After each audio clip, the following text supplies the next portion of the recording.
ऐसा कोई देश नहीं है जिसके साथ चीन का विवाद ना हो, जो उसके पड़ोसी देशों में से है।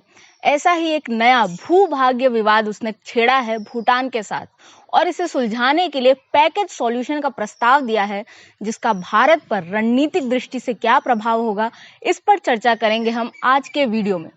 दरअसल चीन ने भूटान के सेकतंग वन्य जीव अभयारण्य पर दावा किया है और कहा है कि यह चीन का भाग है और इसे सुलझाने के लिए एक पैकेज सॉल्यूशन का प्रस्ताव दिया है, जिसमें वह कहता है कि अगर भूटान को सेकतंग चाहिए तो वह डोकलाम पर चीन के दावों को मान जाए, यह मान जाए कि डोकलाम चीन का है।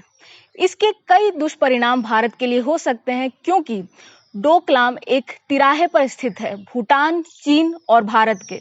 जी हाँ, वहीं डोकलाम जहां 73 दिनों तक 2017 में भारत और चीन की सेनाएं आमने सामने रही थी और अंततः पीएलए को ही पीछे हटना पड़ा था।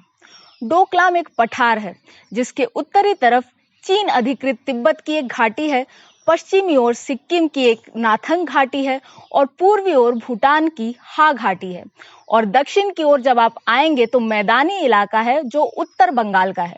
यह बहुत ही संकीर्ण गलियारा है जो मुख्य भाग को भारत के पूर्वोत्तर भारत से जोड़ता है और इस पर अगर डोकलाम का कब्जा हो जाए, अगर डोकलाम पर चीन का कब्जा हो जाए तो वह इस गलियारे पर भी दबाव बना सकता है और पूर्वोत्तर भारत को भारत से अलग करने का प्रयास कर सकता है। आपको याद हो तो शारजिल इमाम ने भी कुछ इसी प्रकार की बात की थी। खैर, अभी तक 24 वार्ताएं हो चुकी हैं भूटान और चीन की भूभाग्य विवाद को सुलझाने के लिए, लेकिन कभी भी सेकतंग का मुद्दा नहीं उठा। फिर अचानक ये कैसे? ये सोच में सब लोग थे ही कि चीन ने पैकेज सॉल्यूशंस दे दिया और अब यह स्पष्ट हो गया है कि यह झूठा दावा गलत इरादों से किया गया था। ऐसी स्थिति में भूटान क्या कर सकता है? चीन चाहता है कि यह विवाद दो देशों के बीच ही सुलझाया जाए और तीसरा देश इसमें हस्तक्षेप न करे।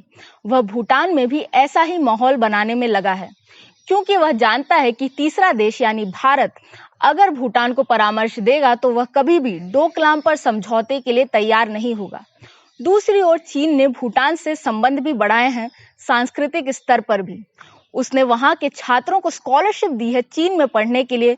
विभिन्न व्यवसायों के युवाओं को भी चाइना एक ट्रिप कराता है अपने देश में और इसी प्रकार अन्य लेन देन भी हुए हैं, जिससे युवा पीढ़ी चीन की ओर आकृष्ट महसूस करती है और ऐसा भी सोचती है कि अगर ये भूभाग्य विवाद सुलझ जाता है तो चीन उनकी वित्तीय सहायता करेगा, उन्हें फंड्स देगा जिससे वो प्रगति कर सके। वहीं दूसरी ओर वह उनके मन में ये भाव भी बिठाना चाहता है कि डोकलाम वास्तव में चीन का ही है और रणनीतिक दृष्टि से इसका कोई महत्व नहीं है भूटान के लिए। ऐसी स्थिति में भारत क्या करे? हमें ये समझ लेना चाहिए कि अगर चीन ने भूटान से संबंध बढ़ाए हैं तो भारत के भी भूटान से खराब संबंध नहीं है। भारत के वर्षों से, कई दशकों से अच्छे संबंध रहे हैं। साथ ही भूटान के लोग बौद्ध धर्म को मानते हैं और चीन ने तिब्बत में बौद्ध धर्म के अनुयायियों के साथ क्या किया है यह किसी से छुपा नहीं है। ऐसे में भूटान के लोग भी चीन के प्रति चिंतित और शंकित रहते हैं बड़ी संख्या में। अब भारत को एक प्रयास करना चाहिए कि वह संबंधों को और स्तरों पर बढ़ाए, जैसे चीन ने किया है, लोगों के स्तर पर बढ़ाए। साथ ही वहां विकास कार्यों के लिए राशि दे, जिससे भूटान सुरक्षित महसूस करे भारत की छत्र छाया में। और साथ ही भारत को यह भी करना चाहिए कि चीन की विस्तारवादी रणनीति को भूटान के सामने उजागर करना चाहिए और उसके गलत इरादों को भी स्पष्ट करना चाहिए।